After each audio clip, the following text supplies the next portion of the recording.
তো আজি এটা দিনৰ দুটা কাহিনী গাইছ মানে প্ৰথমটো কাহিনী হ'ল মোৰ আজি এক্সাম আছে সেয়েহে আগবেলা কাহিনীটো সমাপ্ত কৰি থৈ আহিলোঁ মানে এক্সামটো দি আহিলোঁ 9টাৰ পৰা 12টালৈকে যিহেতু এক্সামেই আছিলে গতিকে এক্সামটো দি মেলি আজৰি হ'লোঁ তাৰ পাছত আহিলোঁ অফিচলৈ বুলি আৰু অফিচত আহি দ্বিতীয়টো কাহিনী আৰম্ভণি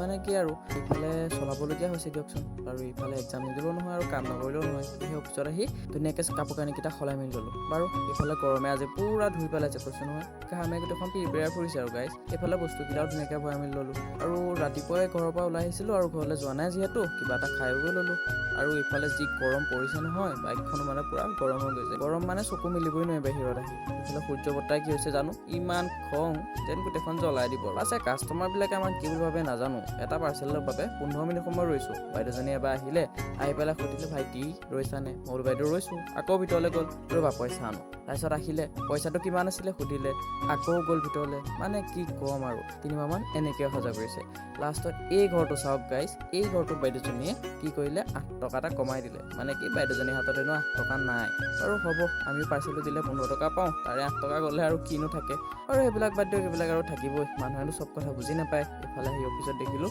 চাউদাই ধুনীয়াকৈ পূৰা কাম বন কৰি আছে আৰু ৰাতিলৈ বাইদেউজনীয়ে ফোন কৰিলে দাদা দিনত ফোন কৰিছিলে ফোনটো ৰিচিভ কৰিবলৈ নাপালোঁ আহকচোন পাৰ্চেলটো লৈ আকৌ পাছে মই গৈ পেলাই আকৌ ফোন মাৰিলোঁ কিন্তু বাইদেউজনীয়ে ফোনেই ৰিচিভ নকৰিলে গাইছ খতম।